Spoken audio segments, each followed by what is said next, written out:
Hello students, good morning. आज हम लोग अपनी कक्षा 11 की मैथ की क्लास में त्रिकोणमितीय समीकरण के आगे सवालों को देखेंगे। लास्ट वीडियो में हम लोगों ने 3.12 और 3.13 पर चर्चा भी की थी। आप लास्ट टाइम क्लासों को देख करके आप लोगों में से किसी छात्र ने 3.11 प्रश्नावली के 7वें का थर्ड पार्ट और फोर्थ पार्ट पूछा था। हम लोग उसको भी डिस्कस कर लेते हैं। अब देखिएगा 3.11 प्रश्नावली में 7वें का जो सी पार्ट दिया हुआ है, 7वें का जो सी पार्ट है प्रश्नावली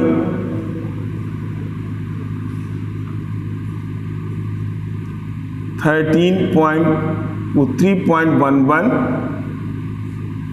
और इसमें 7वें का जो सी पार्ट है sine 2 theta is equal to cos 2 theta, ये दिया हुआ है। अब इस सवाल को हमें डिस्कस करना है, तो हम लोग क्या काम करेंगे, sine 2 theta is equal to cos 2 theta है, तो या तो आप इसे tan में कन्वर्ट कर लो, तो यहां पर क्या लिख दोगे, sine 2 theta upon cos 2 theta is equal to 1, और ये वैल्यू हो जाएगी tan 2 theta is equal to 1, और इसकी वैल्यू होगी tan पाई बाई, अब 2 theta is equal to n pi plus minus 1 की power n into pi by. अब थीटा की वैल्यू निकालेंगे आप, तो यहां से 1/2 कर दीजिएगा, और फिर यहां पर n पाई प्लस माइनस 1 की power n into pi by.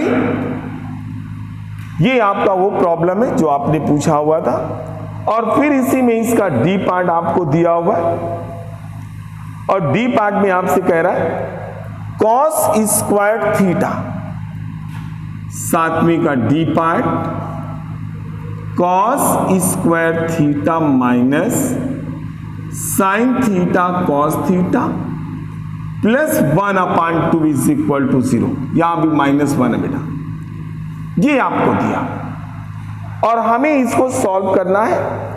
तो ये 7वें का जो डी पार्ट है इसको भी सॉल्व करेंगे, तो 2 आप एलसीएम ले लो, क्या बन जाएगा 2 cos square theta minus 2 sine theta into cos theta -1 बराबर, तो ये हो जाएगा 2 कॉस स्क्वायर थीटा -1 और ये 2 sine theta into cos theta बराबर 0।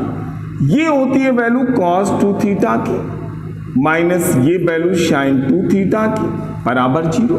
फिर वही काम बनेगा, sine 2 theta is equal to cos 2 theta, तो यहां पर आप tan 2 theta is equal to 1, और वही पुराना सवाल आपका बन जाता है। तो इस प्रकार से हम लोगों ने अपनी प्रॉब्लम ये सॉल्व कर ली। जो अब हम लोग अपने टॉपिक को और आगे बढ़ाएंगे, और टॉपिक को आगे बढ़ाने पर अब हम लोग 2 त्रिकोणमितीय समीकरणों को एक साथ संतुष्ट करने वाले कोणों का व्यापक मान ज्ञात करेंगे। यानी अब आपको 2 त्रिकोणमितीय समीकरणें दी जाएंगी, और उन दोनों त्रिकोणमितीय समीकरणों को संतुष्ट करने वाले, एक साथ संतुष्ट करने वाले थीटा के व्यापक मान ज्ञात करेंगे। अब देखिए हमें कैसे दिया होगा, एक एग्जाम्पल हम लोग लेकर चलते हैं। हम लोगों को sine theta is equal to 1/2 दिया हुआ, और फिर इसके बाद cos theta is equal to minus का 1/2 दिया। हम लोग ये वैल्यू आपको 2 त्रिकोणमितीय समीकरणें दे दी गई। अब देखिए sine theta is equal to 1/2 आपको गिवन है, तो साइन थीटा हम लोग जानते हैं पीरियोडिक फंक्शन होता है, आवर्ती फलन, और इसका पीरियड 2 पाई होता है। तो साइन फंक्शन की वैल्यू 1/2 0 से 360 के बीच दो मान आपको थीटा के ऐसे मिलेंगे जो इसको सेटिस्फाइड कर रहे हो।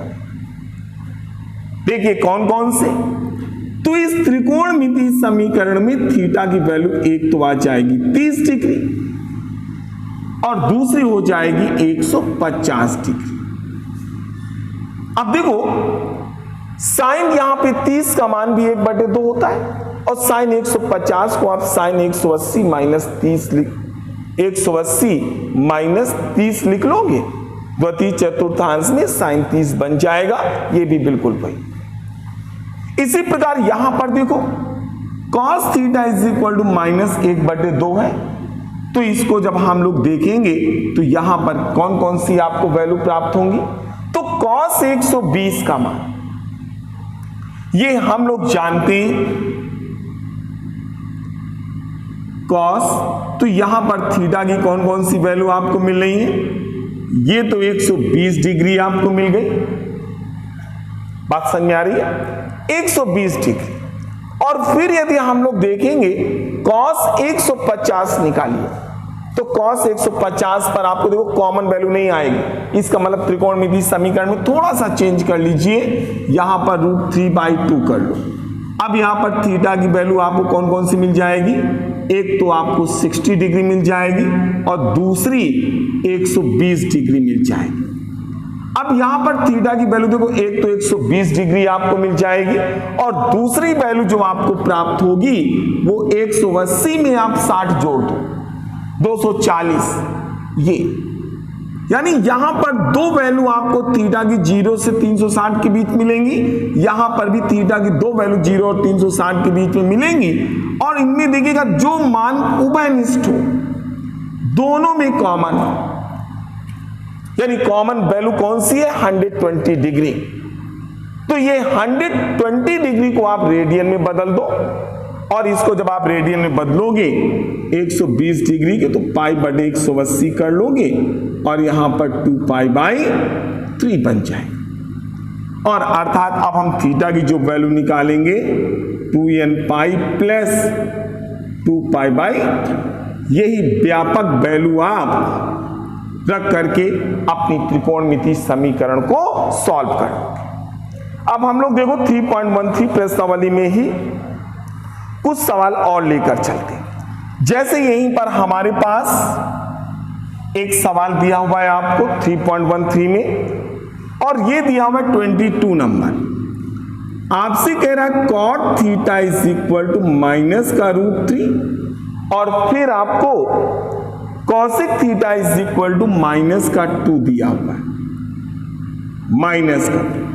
तो देखो cot थीटा की वैल्यू माइनस का √3, या हम इसको tan थीटा की वैल्यू निकालेंगे तो -1/√3 हो जाएगा और यहां पर sin थीटा की वैल्यू निकालोगे तो -1/2 आ जाएगा। अब देखिए tan थीटा -1/√3 यानी थीटा के दो मान हमको ऐसे प्राप्त होंगे। एक वैल्यू तो आप थीटा की कौन सी निकालेंगे, हम लोग द्वितीय चतुर्थांश, और द्वितीय चतुर्थांश में हम लोग जानते हैं tan 150 की वैल्यू निकालिए तो tan 90 प्लस 60 रखोगे cot 60 हो जाएगा और cot 60 की जो वैल्यू होगी 1/√3 हो जाएगी। तो यहां पर हम लोग एक वैल्यू 150 डिग्री रखोगे और दूसरी वैल्यू जो भी आपकी होगी वो चतुर्थ चतुर्थांश में होगी। चतुर्थ चतुर्थांश में जब वैल्यू आप रखते हो तो यहां पर आप माइनस का 30 डिग्री भी रख सकते हो, 30 डिग्री। और यहां पर भी देखो माइनस का एक मान 30 डिग्री होगा और दूसरा होगा 210 डिग्री। दोनों में कॉमन वैल्यू ये है, इसको रेडियन में आप बदल दो, माइनस का π/6। तो इस प्रकार से हम लोग थीटा की वैल्यू निकालेंगे 2nπ माइनस का π/6।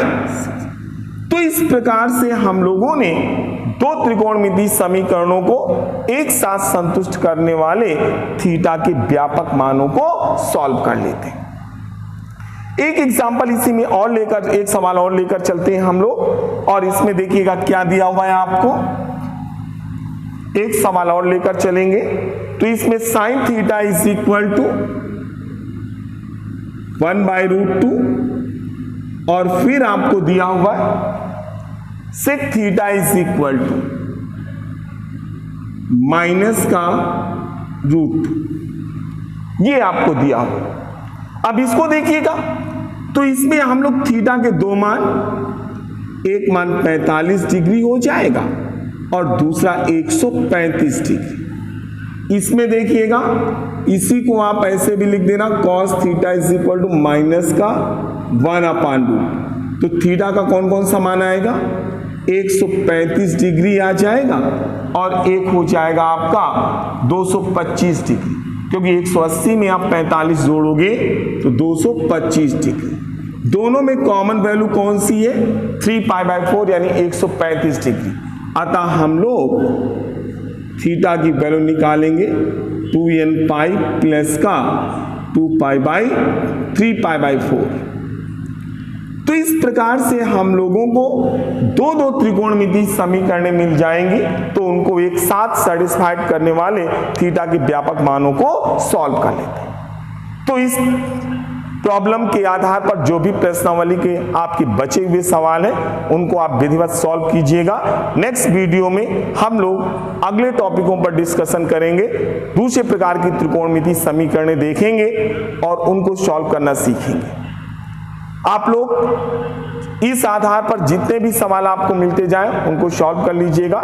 यदि आपको किसी प्रॉब्लम में कोई समस्या हो रही है तो फिर आप हमारे व्हाट्सएप ग्रुप में मैसेज सेंड करके आप अपनी प्रॉब्लम भेज दीजिएगा, जिसको हम लोग अगले वीडियो में आपको डिस्कस करके आप तक उसका सलूशन पहुंचाने का प्रयास किया जाएगा। Okay, thank you.